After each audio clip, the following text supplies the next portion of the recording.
Why are the world's most powerful central banks, from the fortresses of Beijing to the secret vaults of Moscow, quietly hoarding gold at a rate we haven't seen in over half a century? What do they know that the average citizen is blissfully unaware of? As you go about your day, swiping digital cards and holding paper bills, a silent earthquake is shifting the very foundations of the global economy. We are witnessing a massive, coordinated move away from the current financial system. To understand this mystery, we must travel back 600 years to the mind of a man who saw the end of empires before they even began to crumble. His name was Ibn Khaldun.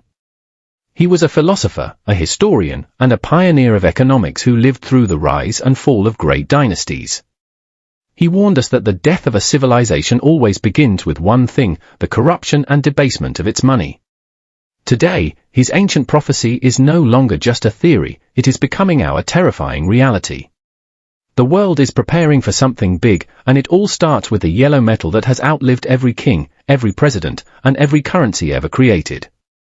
For decades, the global population has operated on a grand illusion. We were told that the US dollar was as good as gold, a pillar of absolute stability.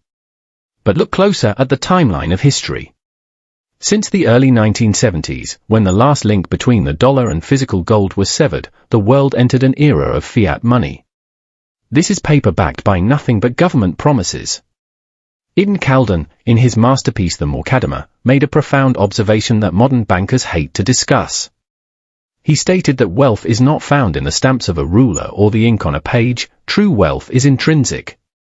He argued that gold and silver are the natural money of humanity. They are the only currencies that do not require a government's permission to exist.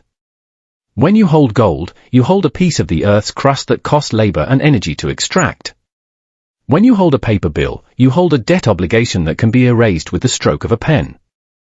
The elite understand this distinction perfectly. Now, witness the great shift of 2026. The era of the petrodollar is fracturing.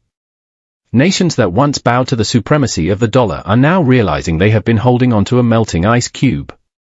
Every time a central bank prints more money to cover its soaring debts, the value of the bills in your pocket vanishes a little more. This is exactly what Ibn Khaldun called the invisible tax. He explained that when a dynasty reaches its final stage, the stage of waste and luxury, the rulers become desperate. They can no longer afford their massive bureaucracies or their endless wars. So, they turn to the easiest solution, they increase taxes and they devalue the currency. They suck the lifeblood out of the productive class to keep a dying system on life support. Eventually, the trust between the ruler and the ruled breaks entirely. And when trust breaks, everyone runs back to the only thing that has never failed in 5,000 years of human history, gold. Think about the sheer scale of what is happening behind closed doors right now. In the last 24 months, central banks have purchased more gold than at any point since the end of World War II. Why would institutions that have the power to print infinite money want to own a physical metal that just sits in a vault? It's because gold is an exit ramp. They are preparing for a world where the current digital and paper financial system no longer functions as intended. They are building a new floor for the global economy, one made of solid, unprintable bars. This is the ultimate hedge against what Ibn Khaldun described as asabiyya or social collapse. When a society loses its cohesion, its paper promises and digital entries become worthless. Only those who hold the original wealth will have the power to dictate the terms of the new world that emerges from the ruins of the old one. History is not a straight line, it is a cycle of repeating patterns, and we are currently in the eye of the storm. From the Roman denarius to the French assignat, every empire in history that tried to solve its problems by debasing its currency met a violent economic end. Ibn Khaldun saw this cycle clearly. He noted that the first generation of a nation built with grit and hard work. The second generation maintains the wealth. But the third generation, born into comfort, spends it all on luxury and stops producing. We are currently living in the era of the spenders. The debt levels of modern nations are no longer just statistics, they are a death sentence for the current monetary order.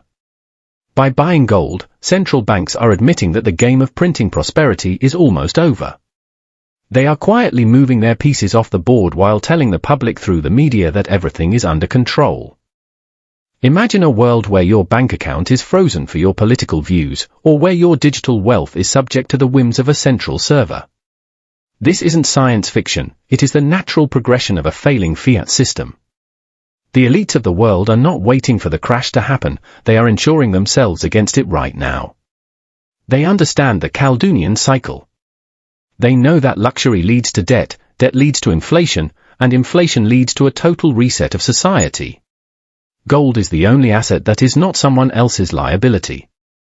When you hold a gold bar, you don't need a bank to be open to know its value.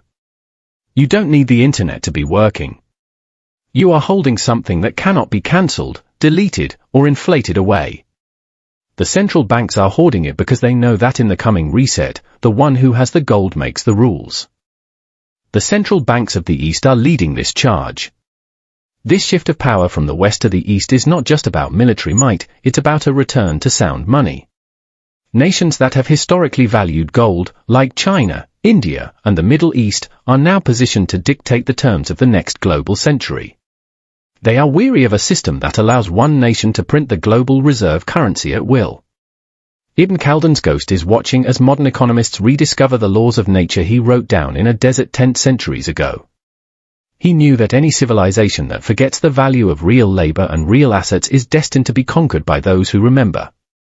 The massive flow of gold from west to east is the ultimate signal that the torch of global leadership is being passed, and it is being paid for in gold. In the end, every empire falls. Every currency fails. But gold remains.